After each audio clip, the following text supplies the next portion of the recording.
Zaheerabad right. ఒక్కసారిగా ఇది 2 రోజులుగా మనకు ఒక్కటే మారిపోయింది ఇక్కడ ముఖ చిత్రం. అప్పటిదాకా బీఆర్ఎస్ పార్టీలో ఉన్నటువంటి బీబీ పాటిల్ సడన్గా ఆయన బీజేపీ వెళ్ళిపోవడంతో అక్కడ బీఆర్ఎస్ పార్టీకి అభ్యర్థి వేటలో అయితే ఖచ్చితంగా కొనసాగుతూ ఉంది. అక్కడ ఇంకా అభ్యర్థిపై మాత్రం ఇప్పటికే జహీరాబాద్ సంబంధించిన పార్లమెంటరీ సమావేశాలు అయితే తెలంగాణ భవన్లో జరిగిన సమావేశాల్లో అయితే కొంతమంది పేర్లు కూడా తీసుకున్నారు. ప్రస్తుతానికైతే ఇంకా అది రివీల్ చేయలేదు. చేస్తే మాత్రం ఖచ్చితంగా ఈ 2-3 రోజుల్లో బయటకు వచ్చే అవకాశం ఉంది. కాంగ్రెస్ నుంచి మాత్రం సురేష్ షట్కార్కు మాత్రం దాదాపుగా కన్ఫర్మ్. ఈ సీటు ముందు నుంచి కూడా ఆయన పోటీ పడతా ఉన్నారు. బీబీ పాటిల్తో చిన్న ఇప్పుడే కాదు గత 2-3 టర్మ్స్ నుంచి కూడా బీబీ పాటిల్తో పోటీ పడతా ఉన్నారు. ఆయన ఓటమి పాలవుతూ ఉన్నారు. అయితే అనూహ్యంగా ఈసారి తెలంగాణ రాష్ట్రంలో కాంగ్రెస్ అధికారానికి వచ్చిన నేపథ్యంలో కూడా కాంగ్రెస్ పార్టీ నుంచి సురేష్ షట్కార్కే మరోసారి కూడా నమ్మే అవకాశం ఉంది.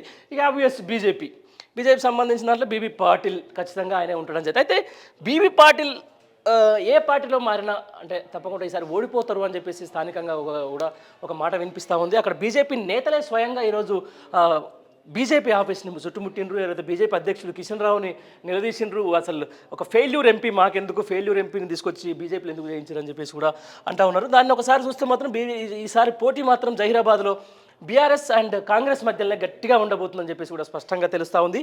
అయితే దీంట్లో ఎక్కువ ఎవరికి అవకాశం ఉందంటే మాత్రం బీఆర్ఎస్కే ఎక్కువ అవకాశం ఉంటుంది.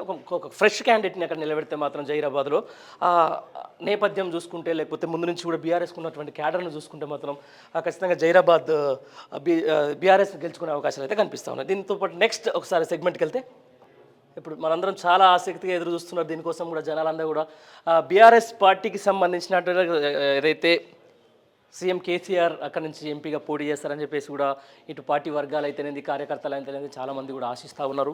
ఆయన అంటే సడన్గా ఏదైతే ఎలక్షన్ తర్వాత కొంచెం అనారోగ్యానికి గురి కావడం, ఆ తర్వాత ప్రతిపక్ష పాత్ర సమర్థవంతంగా పోషిస్తామని చెప్పేసి ఇక్కడే ఉండడం, ఈ నేపథ్యంలో కూడా ఎంపీ బరిలోకి సడన్గా వచ్చారు అంటారు ప్రతాప్ రెడ్డి. ఆయన గత కొద్ది సంవత్సరాలుగా కేసీఆర్తో పోటీ చేసుకుంటూ వచ్చారు. మొన్న బీఆర్ఎస్ పార్టీలోకి వచ్చేసి కార్పొరేషన్ సంబంధించిన దాంట్లో ఒక పదవులు కూడా తీసుకున్నారు.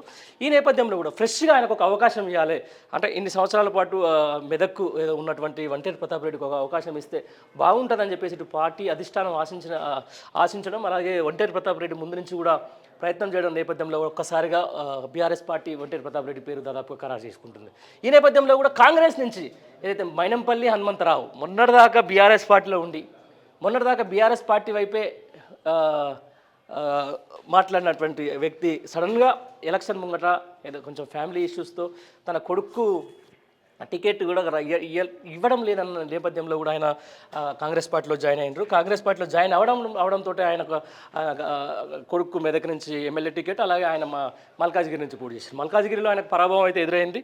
మల్కాజ్గిరి నుంచి కూడా ఆయన ఎంపీగా పోటీ చేస్తారని చెప్పేసి కూడా మొన్నటిదాకా చర్చ నడిచింది. సడన్గా ఆయన ఏం చేసింది, నాకు లేదు, నేను మెదక్ నుంచే పోటీ చేస్తానని చెప్పేసి కూడా మెదక్ నుంచి పట్టుబట్టిండు. ఈసారి మెదక్ నుంచి దాదాపుగా మైనంపల్లి హనుమంతరావు బరిలోకి తీయడం మాత్రం స్పష్టంగా కనిపిస్తూ ఉంది. ఇది ఓకే.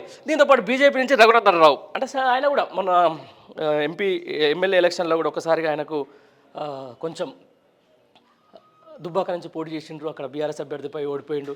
కాకపోతే నాకు ఒక ఎంపీగా ఒకసారి అవకాశం ఇస్తే మాత్రం ఈసారి నేను ఖచ్చితంగా పార్టీకి ఉపయోగపడతానని చెప్పేసి కూడా ఆయన అధిష్టానానికి చెప్తా ఉన్నాడు. కానీ బట్ అక్కడ పరిస్థితులు చూస్తే మాత్రం రఘునందన్ రావు తప్ప వేరే ఆప్షన్ అయితే నాకు కనిపించట్లేదు బీజేపీకి. కానీ ఈ పోటీ విషయానికి వస్తే మాత్రం కాంగ్రెస్ బీఆర్ఎస్ మధ్య మాత్రం గట్టిగా పోటీ మాత్రం జరిగే అవకాశం ఉంది. మంచి సింపతి వర్కౌట్ అయితే మాత్రం వంటేరు ప్రతాప్ రెడ్డి ఏదైతే హనుమంతరావుపై గెలవచ్చు, అయితే అధికారానికి సంబంధించి ఉంది కాబట్టి అక్కడ మెదక్ ఎమ్మెల్యేగా హనుమంతరావు కొడుకే ఉన్నాడు కాబట్టి చూడాలి ఏం జరుగుతుందో కూడా ఒకసారి. ఈ యొక్క సెగ్మెంట్కి సంబంధించిన ఫలితాలు కూడా మనకు ఆసక్తి కల్పిస్తున్నాయి. ఈ యొక్క ప్రచార పర్వం కూడా ఎట్లా ఉంటుందో కూడా మనం ఒకసారి చూసి నెక్స్ట్ ఒకసారి వేరే సెగ్మెంట్కి వెళ్దాం.